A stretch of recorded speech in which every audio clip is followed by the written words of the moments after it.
दोस्तों उम्मीद है सब खुश हूंदव, खैरियत सां हूंदव। अॼु तव्हांजे लाइ मास्टर मंज़ूर जो एल्बम आहे 27। एल्बम जो टाइटल आहे दोस्त। एल्बम बहितरीन आहे, सुठी शाइरी आहे, सभिनी गीतनि जी सुठी शाइरी आहे। तव्हांखे ॿुधायां त 2004 में एल्बम आहे। मास्टर मंज़ूर जा जेके हाणे एल्बम अचनि पिया 27, 28 या कुझु अहिड़ा अॻिते एल्बम आयल आहिनि, उहे अहिड़ा ख़ासि न आहिनि ऐं मुख़्तसिर एल्बम आहिनि। कुझु एल्बमनि जूं शाइरियूं गीत जेके चूंड आहिनि।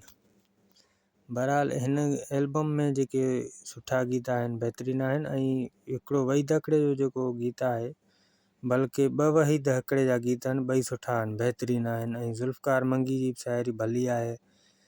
पहिरियों गीत जेको लिखियो आहे वहीद साहब लिखियो आहे त तुंहिंजो फ़ोटू ॾिसी दोस्त मूंखे रुआरींदा थी।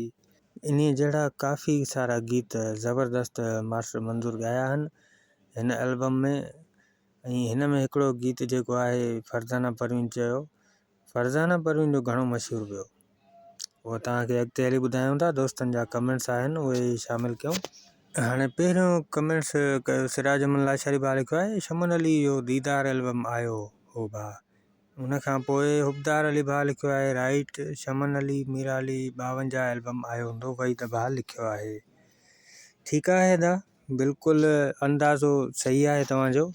उनखां बाद हुबदार अली भाउ लिखियो आहे बरखा प्रोडक्शन में मास्टर मंज़ूर जा रखो। सिराज अहमद लाशारी भाउ बि लिखियो आहे मास्टर मंज़ूर जा बरखा में रखो। ठीकु आहे दा, इनशाला हाणे तव्हां 2 आहियो दोस्त, तव्हां ॿिन्ही जी फरमाइश पूरी कंदासीं। ॿियनि दोस्तनि खे बि अर्ज़ु आहे कमेंट्स कयो, पंहिंजे पसंदि जो फ़नकार उनजो नालो कमेंट्स में ज़रूरु लिखो त अव्हांजी फरमाइश पूरी कंदासीं। दोस्तनि खे हाणे इंतज़ारु हूंदो त हिन में गीत कहिड़ा कहिड़ा आहिनि। गीत सभु सुठा आहिनि, सभु तव्हांखे ॿुधायूं था। पहिरियों गीत मां तव्हांखे ॿुधायो, उनखां बाद जेको आहे ॿियो गीत आहे तमामु बहितरीन आहे। उनजा गीत जा बोल आहिनि केॾा लॻी विया ॾींहं। इन गीत जो शाइर आहे बख़्त मस्तोई साहब। उनखां पोइ ज़ुल्फ़कार मंगी जी शाइरी आहे। गीत ॾिसूं बोल VIP अथसि। हीअ गीत जेको आहे न इहो मशहूरु आहे, ईअं मतां दिलि लाहे छॾी, ज़बरदस्त गीत आहे। या वरी गीत जा बोल ईअं बि आहिनि, मतां मुंहुं खे दिलि तां लाहे छॾी, ईअं बि आहे गीत जा बोल। उनखां पोइ जेको आहे आबिद कुरैशी साहब जो गीत आहे रोइन पंहिंजा दुश्मन। उनखां पोइ आहे जमील साहब जो गीत आहे ओ सोना तोसां दिलि लॻी आहे। उनखां पोइ आहे पांधन जोखे साहब जो गीत आहे मुंहिंजो अचे ई जो माण्हू उनखे छा चवंदे। ज़ख्मी चांडियो साहब जो गीत आहे तूं त मुर्की मिल मूंसां।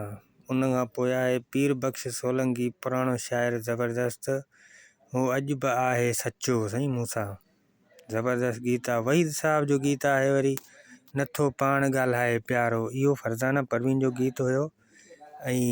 अवल त आहे मास्टर मंज़ूर जो, पोइ फरज़ाना परवीन ॻायो, पर फरज़ाना परवीन जे आवाज़ में तमामु घणो मशहूरु हुयो। उनखां पोइ वहीद हकिड़े साहब जो गीत आहे वरी तोखे त ख़बर आहे मां केॾो मजबूर आहियां। इहो कलाम बि सुठो आहे, मशहूरु गीत आहे इहो बि। दोस्तों वीडियो कंप्लीट थी चुको आहे। अव्हांखे वीडियो पसंदि आयो हुजे त वीडियो खे लाइक ज़रूरु कंदा, चैनल खे सब्सक्राइब कंदा ऐं पंहिंजनि दोस्तनि पीरनि प्यारनि ताईं शेयर कंदा। आहे थोरो मालूमात वारो कमु आहे, जीअं दोस्तनि खे थोरी ख़बर पए त हिन एल्बम में कहिड़ा कहिड़ा गीत हुया।